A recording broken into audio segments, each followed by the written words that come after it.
Great. Welcome, everyone. Hello. Happy Tuesday. Happy mid-October. I'm not even going to say how many weeks it is till Christmas, but my goodness, they are coming up very, very quickly. We really want to thank you all for joining us today. Super excited. We've got our record number of people attending today's webinar to help you all stay ahead of schedule and on track with the strengthened standards. So what are we going to cover? Well, first we're going to give a refresher on the key changes so you're fully across. It's been a long process getting to, we're not even close to the new standards going live. We'll try and rewind, fast forward, bring you all up to speed on the key changes and educational implications of the standards.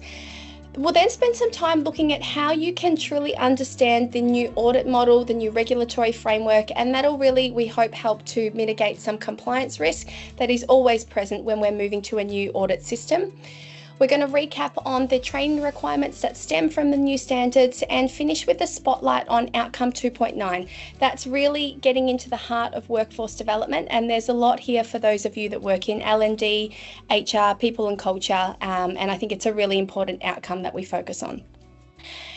There are objectives, and I like to think of objectives as a way to stair step towards the desired outcome. So we're going to cover that content, but what I really want you all to come away with, so the desired outcome of today's webinar is that you're feeling confident, that you're on track, you've got a clear plan, you're staying ahead of schedule, and you and your organisation are fully ready to implement these strengthened standards. So when you registered for this webinar, we asked a question: how confident are you that your organisation is fully prepared to implement the strengthened aged care quality standards? Here's the results. If you think back to the answer that you gave us, here's what everyone else said. We've got 51% of people that are somewhat confident but making progress. That's good. There is still a little while to go. 34% are feeling confident and well prepared. We do have 8% that have acknowledged that there is a significant amount of work to do and are currently feeling a lack of confidence. And 6% of you that said you are fully ready, you're on track, and bring on the strengthened standards. So well done. Thank you all for your contributions. For those of you that need a little bit of work, that you want to bring that confidence level up, I am confident that you will, after this webinar, feel more on track and ahead of schedule. For those that are on top of things, thanks for joining us, and feel free to share what you've done, your tips, your tricks, help others to implement some of the things that you've done that's work. So really encourage you to use the chat function and share things as we go along, if that's bringing something up that you might think is helpful for others. All right, so really quick recap. As we all know, the strengthened aged care quality standards were slated for release on the 1st of July 2024, with what we thought was going to be the passing of the new Aged Care Act. That's obviously been delayed till 2025, but what does that mean for us? Well, that delayed release really does place a greater expectation of compliance from our go live date. We know that auditors are really wanting to see and will want to see that strong and full implementation of the new standards. So we had some exciting news on the 12th of September that the Aged Care Bill 2024 was introduced to Parliament, and that was with bipartisan support. So really, really fabulous to see. What that means language-wise is that once passed by Parliament, that bill will become the new Aged Care Act and is expected to commence from July 1 next year.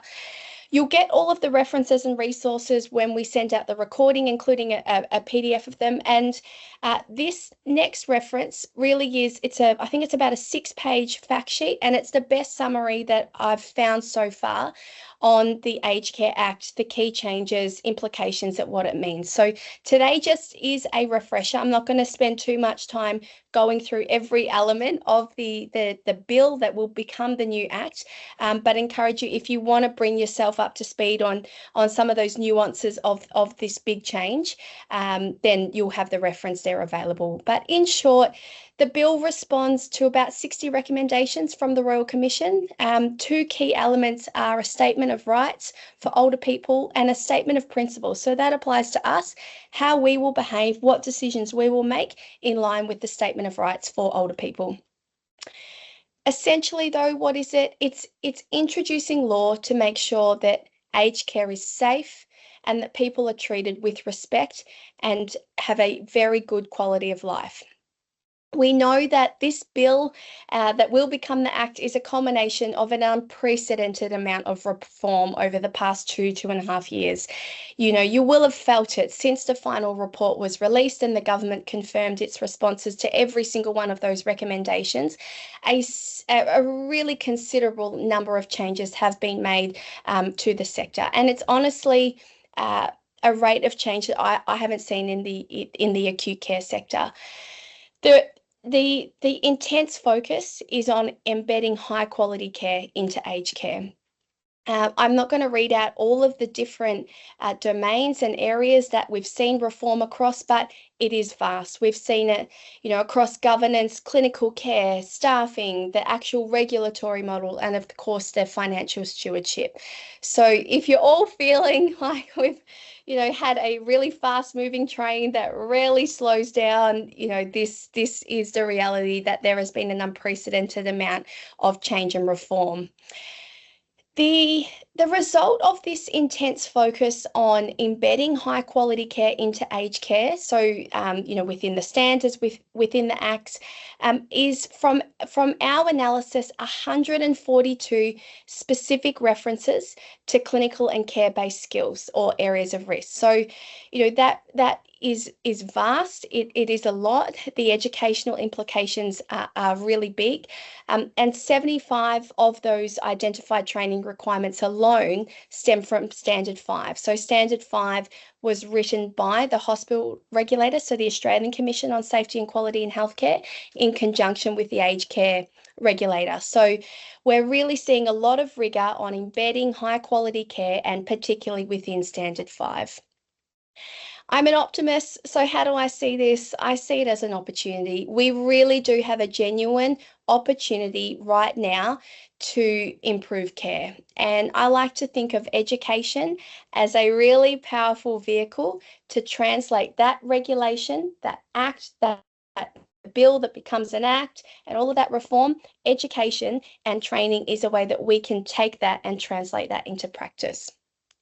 All right, I'm going to keep moving pretty fast here today and move on to our second objective, and that's looking at how we can mitigate compliance risk under a new audit model. So we need to think like an auditor, right? We need to truly understand what that new auditing process looks like. And as you can see here, there are a lot of new aspects to the regulatory model which impacts audit. So that's what we're going to cover in this next section.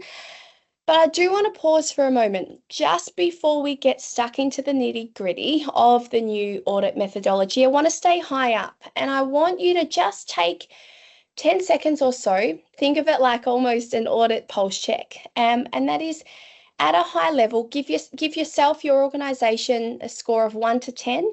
How prepared are you for an audit against the new standards? Now, that probably aligns with how you answered the question when you registered. But what I want you to think about are these types of questions. How are you presenting the data currently when you're being audited? Is it fit for the right audience? How much time does it take your managers, if you've got multi-sites, to generate reports? Is your governing body, so your board, are they satisfied with the level of reporting, how it's presented? Could any team, any facility pass a mock audit? And how are you managing key person risk? We've all heard and been part of those situations where you're on holidays, you're on annual leave, sick leave, whatever. An audit occurs, and who do they call? Because you're the person that knows how to generate that data. That's what we call key person risk. And when we think of, audits in general and building your audit capability, these are some areas that we can take more of a holistic approach to, building that capability. If you want to share, pop your score out of 10 in the chat.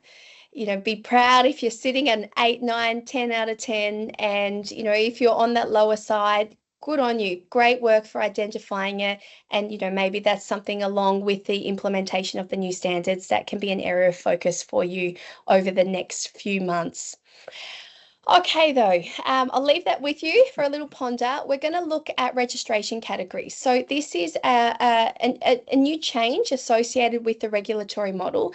And essentially, registration categories will determine which providers are assessed against what standards. So we have 7 standards, but not all of the 7 standards will apply to all service providers. So a residential care provider is deemed a category 6 provider.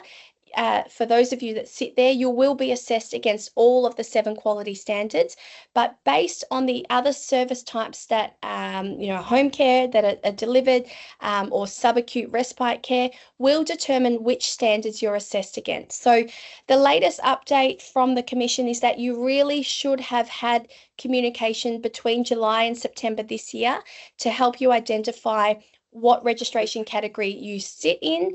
If you haven't, encourage you to reach out or have a look at the registration categories aspect of the website just to make sure that you've got that information.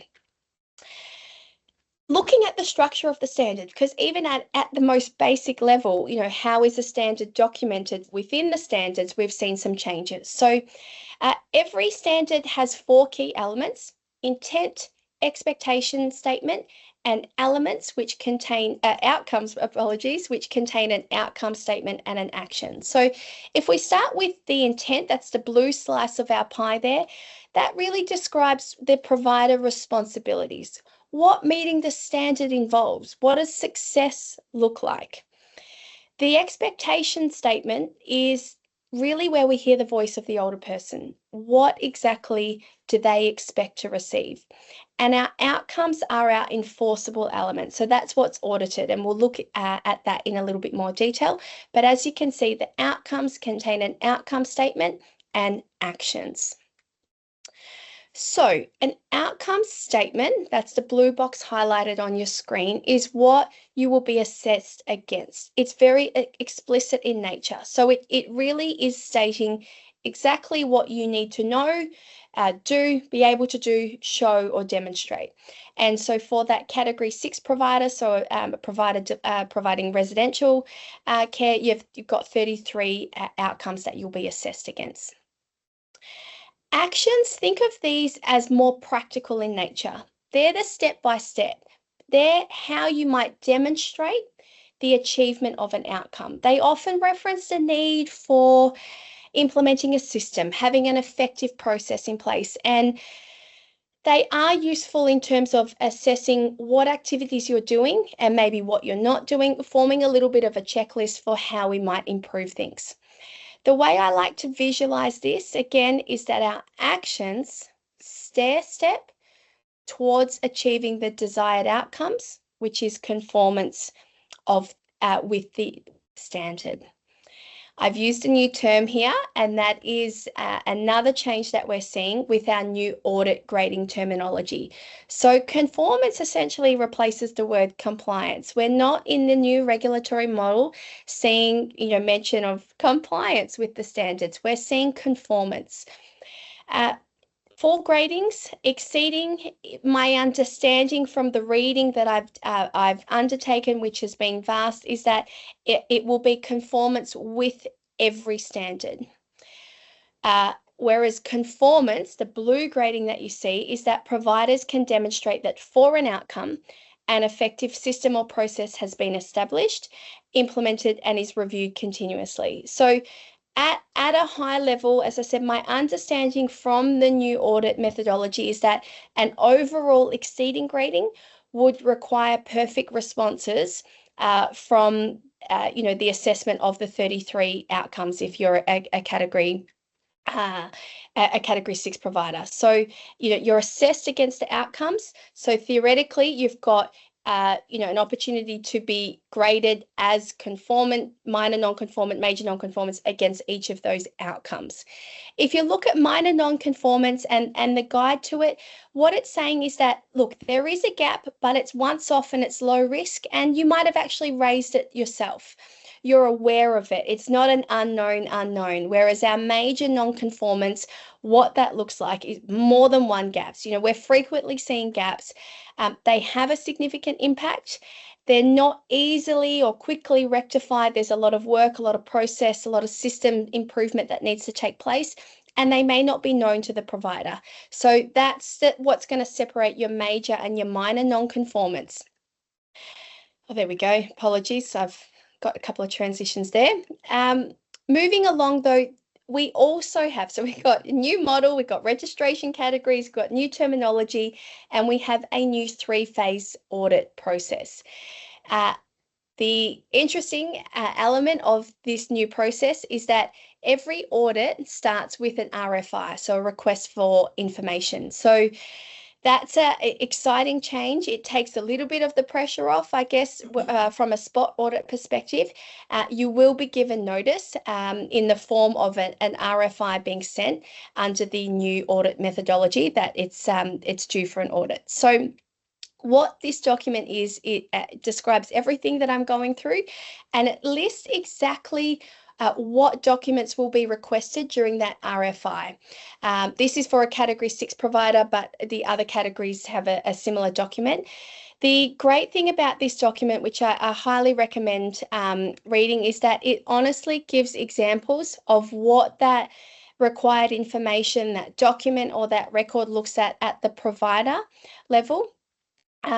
And at the residential service level. So you can literally see exactly what will be expected of you. What you're seeing on the screen here are records and documents information that we've picked out as being most relevant to L&D. So, you know, auditors will want to see, this is even before you get to an audit. So remember, we're still in phase 1 of the audit.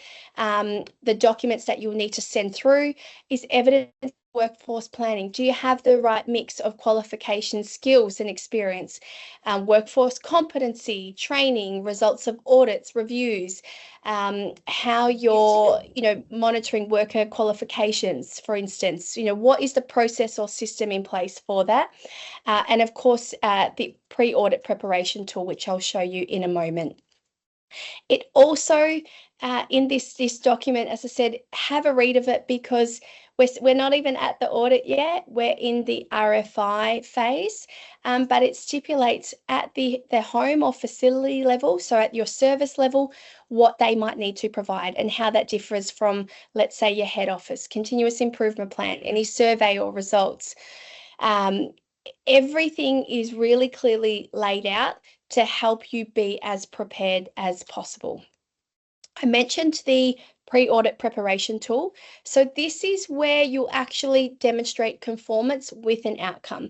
This tool is an Excel spreadsheet. It's available on the Commission's website, and it asks the key question: describe how the provider meets this outcome.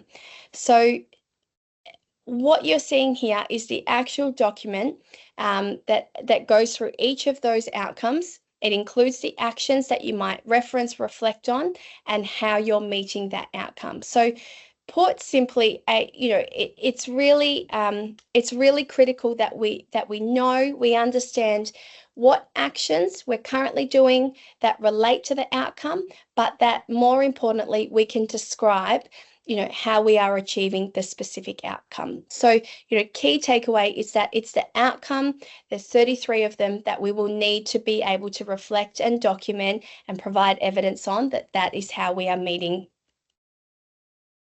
as a service. Moving on to stage 2 of the new 3-phase audit process, that's the actual audit delivery. So the key activity within this phase is obviously evidence gathering.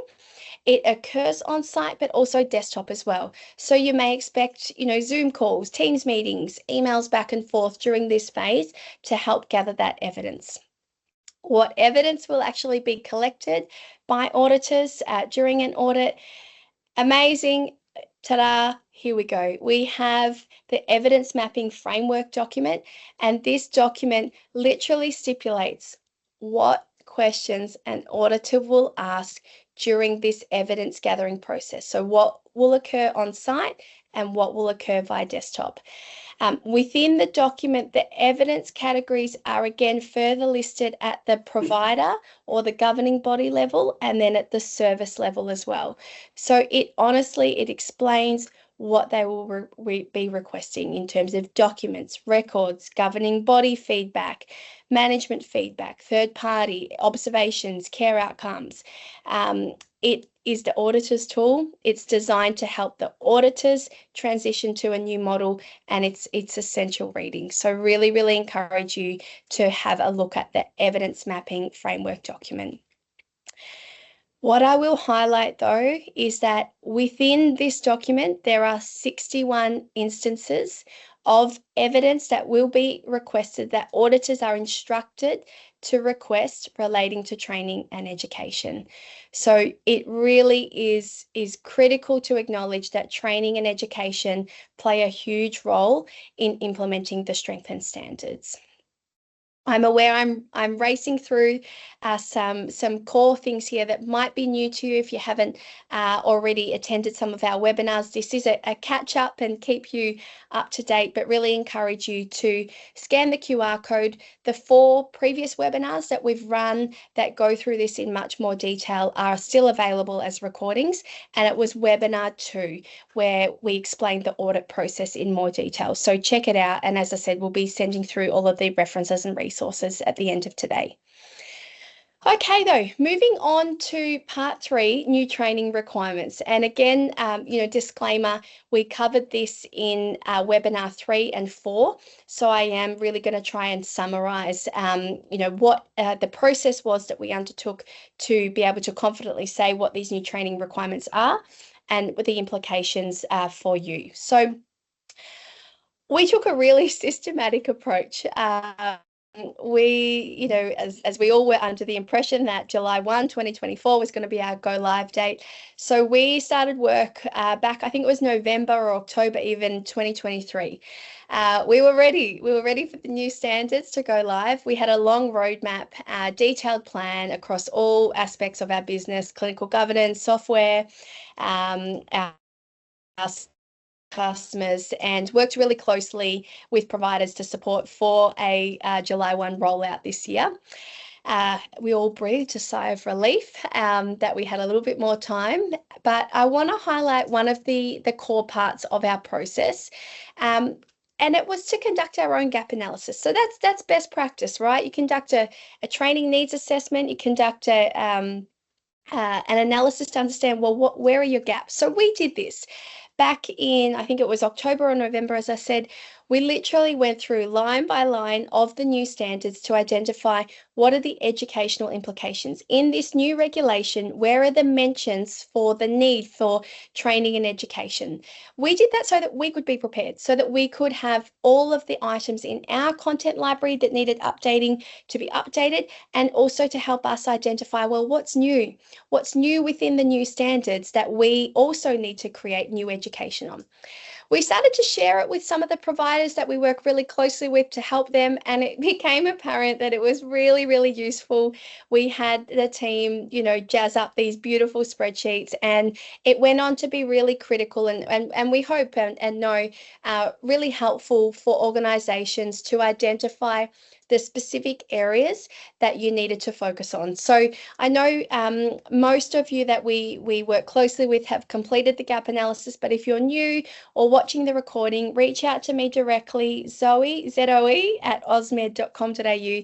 If you're yet to do a gap analysis, you want this tool, you want a bit of education to help you use it, feel free to reach out.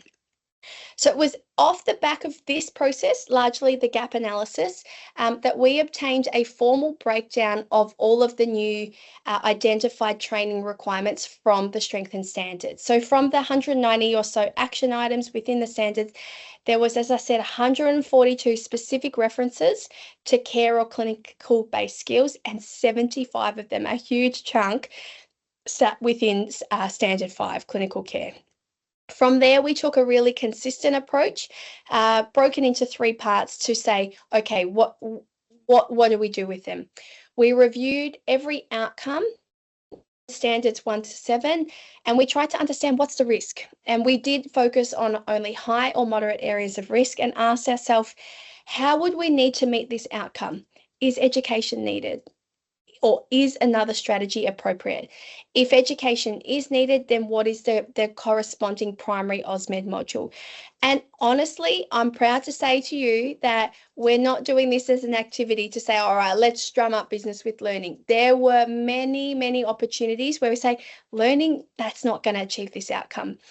As much as we love learning, we know it plays a really critical role in meeting the standards. Education isn't going to solve every single problem. There really is a huge focus on developing, implementing effective systems and processes. And when we have that, working with quality and risk initiatives and education, that's how we can be confident that we're ready to implement and fully roll out the new standards. Education is an important piece. It's one big pillar, but it is a team approach. And of course, this impacts, every area of the business. Coming back to our process for classifying risk, I won't spend too much time on it, but just to show you, we really did think heavily about, why we need to develop education, where are the priorities, where are they not. This led to new module development. So what you're seeing on the screen are 8 modules on the aged care quality standards. So you've got one general module, and then you've got 7 specific modules covering each of the standards. And anytime you see this badge on the website, you know that the relevant resource has been updated. So of course, we did a full review of every single resource. We updated the references, we updated the terminology, and you'll see even the word consumer, client, resident is actually replaced in the new standards with the older person. So given the focus I said at the start of embedding high quality care, the statement of rights for older people, we're seeing that terminology come right through, and you can be confident when you're engaging with AusMed Learning that we have gone through that process and made sure everything is up to date. Just really briefly, here's how our process worked. It's evidence of the types of action statements on your left that sit within an outcome that may lead to a learning need. In I think it was webinars 3 and 4, I literally went through. Thank you to everyone who joined me during those webinars. They were big, but it was like a workshop. We literally went through every single module that was moderate and high risk across the standards, and we mapped them to an AusMed module. So what you're seeing on your screen, we went through every single one of them. Here's outcome 3.2. What's highlighted in orange were the items that we deemed moderate risk. What's highlighted in red was what we deemed high risk based on that risk profile that I shared a couple of slides ago. And then, as I said, for those areas, mapping the corresponding AusMed modules. The webinars also, they took an in-depth approach by trying to teach the why, not just by saying this maps to that and that maps to this. We wanted to really teach, I guess, the rationale. So, many of you will have a clinical background, but if you don't, we hoped that we could share some of the clinical evidence base or the rationale, why education on this particular topic is important, and our suggested target audience and the role of education. So, as you've heard me say, Standard 5 really is a huge area of risk, and it's driving the need for a lot of clinical education. Because it was written by the hospital regulator, there is a huge focus on clinical safety. And there's one concept within, I think it's this particular standard 5.5, that's called a high impact, high prevalent event. And really encourage you to do a little bit of thinking, or, just Google, hopefully the article that I wrote on the topic with another educator shows up, because it really is trying to say there are a range of, I think I've got them on the next slide here, examples of training requirements listed in 5.5 that are high impact, high prevalent. They occur often, and when they occur, they have a high impact, and often that's harm. So the scary thing about these high impact, high prevalent events is that they can become normal.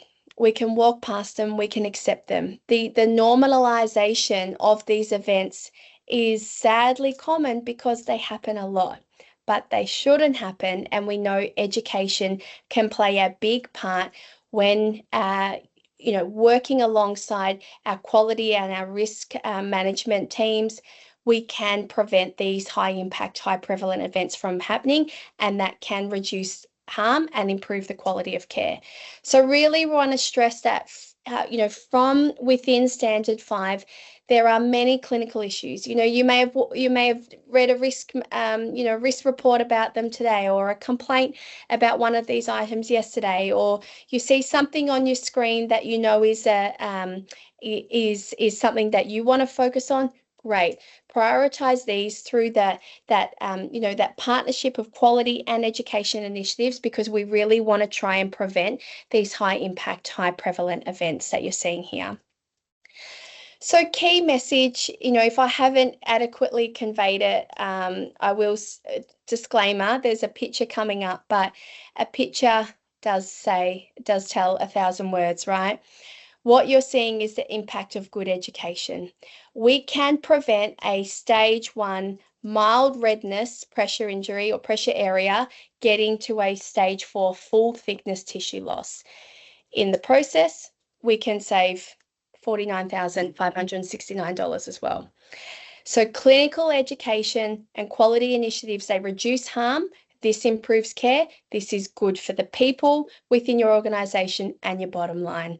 But what is critical is that we work together through these initiatives, that they're in sync.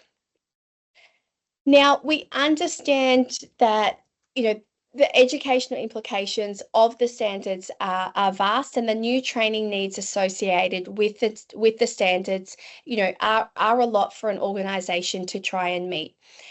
It's because of that we suggest a two-pronged approach, where phase 1 is delivering training on the standards. So, looking at ensuring everyone in your workforce can, at least at a bare minimum, rattle off the names of the standards. And in phase 2, look at focusing on more of these high risk, high prevalent clinical areas, targeting specific learning outcomes, and really using target education to close those gaps in knowledge, in skill, in practice, and look at then reporting at a more in-depth level. So today's webinar is going to conclude with Michelle, who's going to give some really practical tips. I think there's 5 items for a checklist that will support you. And, at a minimum, that workforce-wide foundational knowledge on the standards is critical. But don't forget that we also need to respond to these new training requirements that sit in the standards as well, if we're fully going to implement them and reap the rewards of improved care as a result of them. Alrighty. Almost at the end of my little segment, which is good. We're staying on time today. I'm just going to focus a little bit now, before I hand over to Michelle, on outcome 2.9, and that's human resource management. I want you to think back to, where we talked about actions and how they stair-step towards achieving the desired outcome. If you look at what's within 2.9, human resource management, are a number of actions. So action 2.9 is around the qualification and experience, conducting regular checks on if we've got the right skill mix. Oh, sorry, that's 2.92. We've got skill mix. Action 2.93 is support and supervision. I'm not going to touch on those today. What we are going to do a spotlight on is action 2.94 and action 2.95, action 2.96 and action 2.97. Because that is what's going to help you stair-step towards achieving that conformance with outcome 2.9. So starting with action 2.94 and 2.95, what we're talking here is implementing and regularly reviewing an effective training system. Now, we love regulation, right? A lot of AusMed's products, what we do is informed, guided, triggered by regulation. But it's a bit tricky sometimes, isn't it, to understand what is this? What is this new rule? What is this reform trying to actually say? And I must admit, when we looked at action 2.94 and 2.95, that a provider will implement and regularly review the effectiveness of the training system. We make a training system, right? We make a learning management system. we think, okay, well, what does this mean? We really tried to pick apart this element of the new standards. What is a training system? What are training strategies? What constitutes regularly? How should we improve effectiveness? What is effectiveness? Literally, the questions that we had on trying to interpret this 1 to 2 lines of the new standards was, we got into it, that's for sure. How does a training system respond to feedback and performance reviews? Whose responsibility? Who should monitor and regularly review the effectiveness of a training system? Is it a formal review? Is it like, when, how often does this review? Like, you can truly start to understand, like, we get a line and we don't get much guidance material on what we need to do from there. We tried to simplify it, and I did do a lot of thinking around this and how we can support providers to try and understand and then, of course, go on to implement these new requirements. So this is one of the articles that sits on the L&D toolbox. I encourage you to scan the QR code, subscribe. It's one email. It's every Tuesday afternoon, and you'll get access to this content. It's all free anyway, but the email gives you the latest resources that we've published this week. And for those two outcomes, Action 2.94 and Action 2.95, encourage you to have a look at the article to unpack and, really tease out what do those new requirements mean. But without further ado, I'm going to hand you over to one of our colleagues, Emma, who is in our role of Learning Innovation Lead, and she's going to continue to unpack some of the outcomes within 2.9, specifically around competency-based education. So please welcome Emma. Thank you so much, Zoe. And it's nice to see so many people on this call. It's amazing to see. So just briefly about me. As Zoe said, I'm the Learning Innovation Lead here at AusMed, and predominantly my role is to maximise the value and impact of our content. But I also have a history as a registered nurse and previous experience in ICU and general medicine, so it's nice to see some friendly faces. All right, so just to talk a little bit about 2.9.6, which is what is competency-based education. You might have seen that in Standard 2, the organisation. And here it talks about all workers regularly receive competency-based training in relation to core matters. So how does that relate to us, and what are some of the core matters? It talks about the delivery of person-centred rights-based care, culturally safe, trauma-aware and healing-informed care, caring for people living with dementia, responding to medical emergencies, as well as the requirements of the Code of Conduct, the Serious Incident Response Scheme, the quality standards, and other requirements relevant to the worker's role. But really, what is competency-based education? So it's a combination of knowledge, skills, and attitudes or behaviours that ensures individuals can perform their roles effectively, in essence. But the point of it is that it should go beyond simply learning facts, and it's to emphasise the ability to apply the knowledge, demonstrate skills, and maintain the right attitudes in practice. And competency assessments should be viewed as a holistic verification process. So they aren't just about testing technical skills or knowledge, but it's also about individuals demonstrating those skills in real world situations. And I think that's really what competency-based education goes back to, is real world skills. How can they apply them in clinical scenarios, and evaluating not only what an employee knows, but how they behave and apply their knowledge and their attitudes in varying conditions. So by including these elements, your organisation can ensure that their employees meet both technical and cultural expectations. And I think that's really what this action is referring to. And so excitingly, AusMed is in the process of building our own competency assessments into our platform. And we're interested to hear from parties about this. So if you'd like to apply for the pilot program, please scan this QR code here, and we'd love to engage and work with you. We want to make sure that this is relevant to your organisation, and it's really capturing the voice of everyone that would be using it. So yeah, if you'd like to apply, please scan the QR code. Thank you so much, and I'll hand it back over to Zoe, but lovely to have you all. Fantastic. Thank you so much for that little tiny introduction to how we're thinking about competency and what's going to be available in the near future. And I can feel a whole webinar series coming together on competency. We've got some experts. You haven't even heard Michelle's background around competency assessment. So there's a lot more in the tank around this area, and we're excited to share that with you in the future, but really encourage you to apply for the pilot program. All right, I'm going to just touch briefly on another element within Outcome 2.9, and that is Action 2.9.7. You're going to remember all these. I tell you, you're going to remember. I remember all these, actions and outcomes.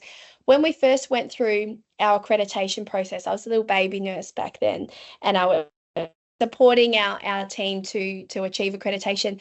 And I remember thinking, how will I ever remember this criteria? Like this is, and the senior nurses, they would know, that's, I thought, I'm never going to get it. And then third cycle, sure enough, I remember them. So I promise you, you will be rattling off these actions and outcomes in no time. But quick look on 2.97. What is it? It is that the provider undertakes regular assessment, monitoring, and review of the performance of workers. Now, according to this document here that's on your page, the guidance material for Standard 2, providers can meet this standard, remember, demonstrate the outcome by achieving these actions or demonstrating these actions. So completing periodic performance reviews in line with an agreed schedule.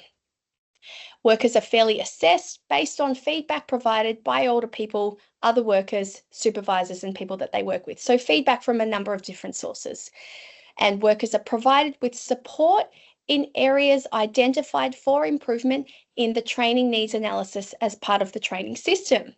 So we're saying a training needs analysis occurs, and through that analysis, if we have feedback about how workers should be supported, then that triggers or drives a need for training and education. And information about worker performance needs to be stored using an information management system, and it needs to be accurate, secure, and accessible when needed. And that's, ties into Outcome 2.7. So I am really excited to share with you AusMed Performance. It's a new offering that we are really excited to share with you that helps you meet this requirement. So it helps create performance programs that are automated and documented through AusMed. What it does is help you make managers that you've already got set up in the system directly accountable to staff, and help them to help you ensure that obligations in your performance programs are met.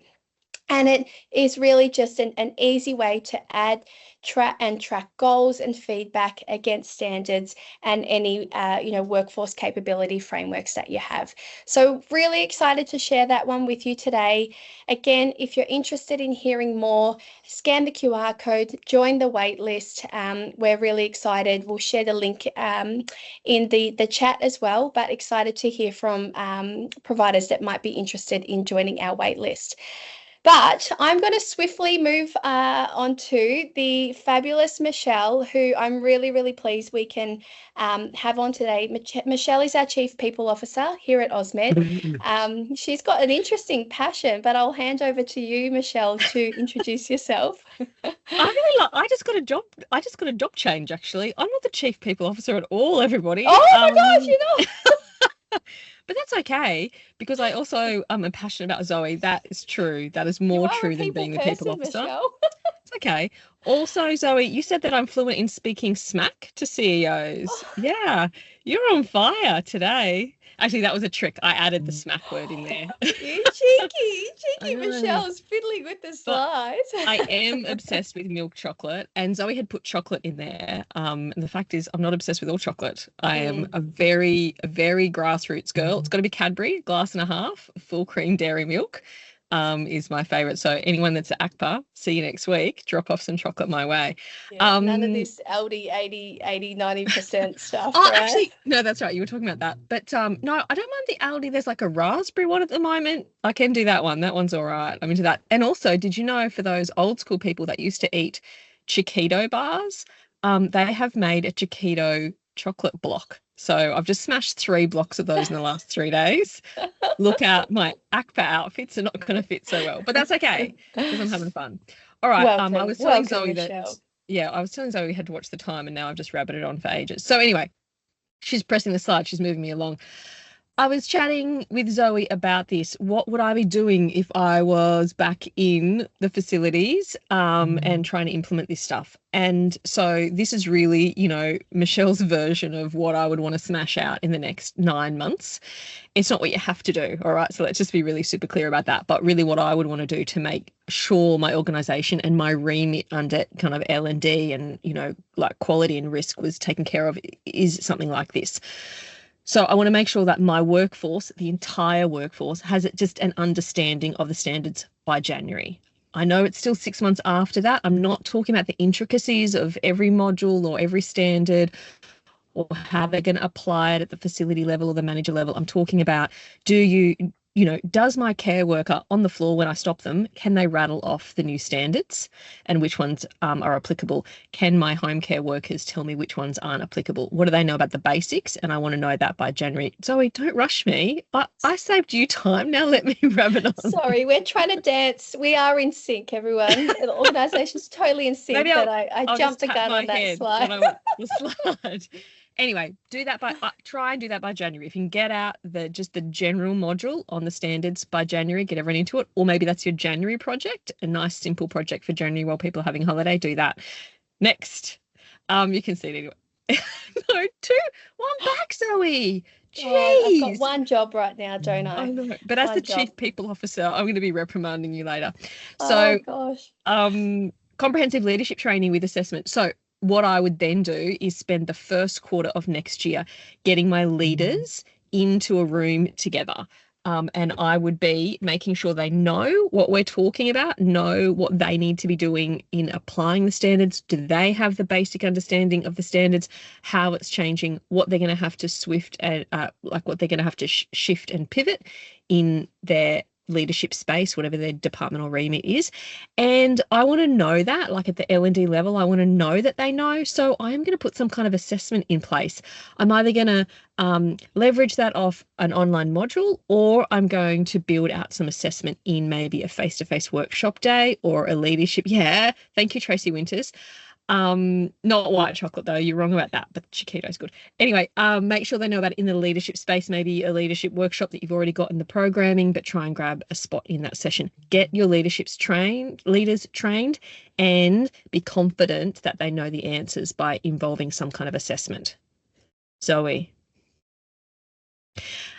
I want to make sure that the quality, risk and clinical care processes that are relevant to my service are all in alignment. So do they have all the education they need to be able to make changes for how they're going to meet the standards? Is there anything I can provide them? Is there anything I can tap into or resources to give them? And what are they doing moving forward? Have they changed their risk matrix to map against standards? Have they changed their quality indicators or processes to map against the new standards?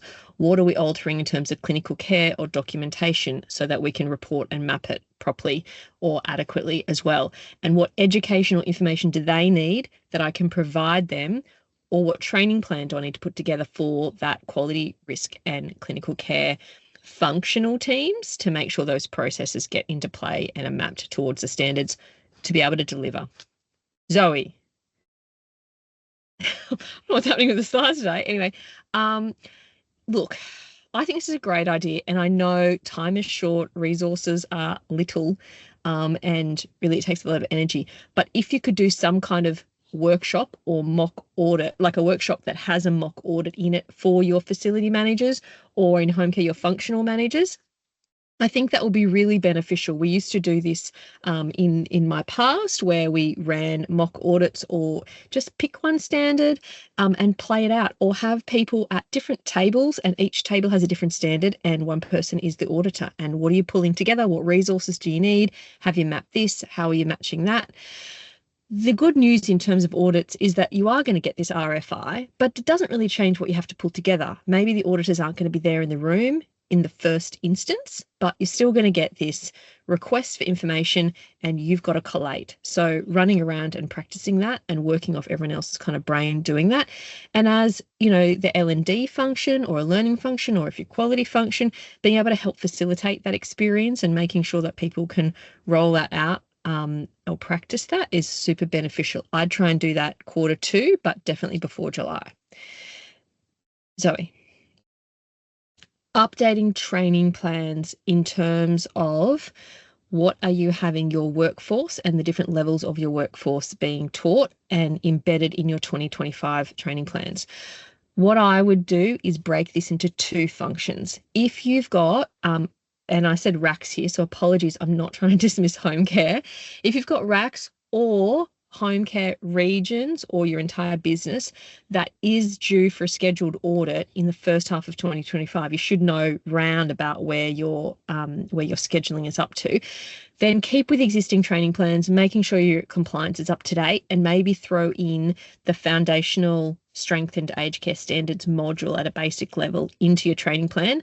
But keep your T's crossed and your I's dotted for where you've been, because you'll be mapped against the standards, the current standards. But for those services, home care or racks, that they have already finished up their auditing and you know you're not going to get audited before July 2025, then now is the time, definitely from February onwards, for you to start putting in place the new training plans where you've mapped to standards, you've made sure you've taught against each of the new standards, and you've maybe dived into those standards more specifically. Katya, I'll come back to that in a second, where you've dived into the modules more specifically. And so try and spend February to July to prepping people and making sure your training plans are aligned with the new standards and that new kind of world thinking, so that from July onwards, when your auditing comes into play, people are pre-prepared and ready. That's my suggestion. I'll just go back to that question. What about training for the board members? Look, again, recommendation, not, you know, I'm not in at the commission every day listening from the toilets to hear what's going on. But in terms of board members, my experience with board members, firstly, they don't know how to navigate online training. So getting them onto your online system would be helpful. I would probably send them an invitation to one of your workshops and see, and if you could get the chairman in your back pocket and get the chairman to dictate that each board member had to attend at least one of the workshops going on, that would be incredible, because we all know that the board members are being held to much higher standards and much more hands-on standards. So having them engage and interacting with a leadership training or a mock audit training or a quality and risk process workshop would be super amazing. And then document that, even put that in your CPI in terms of developing, you know, board understanding, and that you put it in your, or you could call it a PCI or a CIP, whatever you call it, your continuous improvement plan would be great. If you want to just rely on training plans, the same point, I would say the same point. If your audit is coming up in the first 6 months and you're against the old standards, then just make sure you've reinforced to the board that they're working on the previous standards and that's where their knowledge is. If they're moving forward and you don't have anything due from the old standards and you're moving into the new standards for what will be your first audit, then get the board members up and going by the end of Q1. So March, April, because it's going to take a month or two just to get them to get engaged in their online training, or for maybe you to visit one of their meetings and have a session. That would be amazing as well. I'll just go back to, what about the clients and consumers? They also need to receive information around the changes. Absolutely. You need to really work with your, I'm going to be a bit old school here, but like your leisure and lifestyle team and your communication. Hopefully you have a communications partner or person in your business, because you're not going to get a lot of face time. So trying to get the comms piece and the marketing piece out there, it's not at that level, in my experience, at that level, it's not about your consumers, clients, and or their families knowing everything. They're not going to be tested and assessed. It's about whether you drench the market trying to let them know, trying to inform them. So make sure every move you make in terms of giving them opportunities to watch something, learn something, putting up on videos, document all of those things. or just a chair for those of us who are hilarious. Thank you, Lynn. Anything? What was my next slide? Is my slides over? No, one more slide. Thank you, Zoe. One more slide, Michelle. So I think really practical. If anyone has any other questions for Michelle, pop them in the chat or pop your hand up, because she's a wealth of practical knowledge. So make the most of her. Yeah, I make it up all the time. But Lynn, you're absolutely right. Your chairman, your chairwoman, your chairperson, all the chairs, totally make sure that they're on board and you get their help and leverage them. How will Osmed keep you on track? So if you are with Osmed in terms of the LMS, please note that reporting against the new standards, we're going to switch that on. We've mapped it. We're just waiting for final sign-off. We're going to switch that on in November. So you'll be able to see your modules mapped to the new standards and make choices. We're not going to turn the old one off yet, but we're going to map to the new one. So if you want to look at your training plan against standards, you'll be able to do that. Updated training plan templates for the new standards. So as you should know, as you hopefully know, we have training plan templates when you want to build on that. That's going to be available in November as well. So you can use the training plan template that has new standards in it already. And the Osmed passport, for those of you who are with Osmed and you've turned on the passport acknowledgements in your induction training plan, we'll be altering the module that's in that. At the moment, it's the aged care standards, because we don't want to miss people who are currently who are still inducting into aged care and under the current standards. But we'll switch that over to the strengthened aged care standards module in the new year, so that then you can see that they've got that and there'll be acknowledgement from that piece as well. Fabulous. Thanks, Michelle. That brings us to the end of today's webinar. I really appreciate you supporting our team, Michelle, with that really practical, helpful information. I'll just leave you with one final QR code if you're interested or haven't yet registered.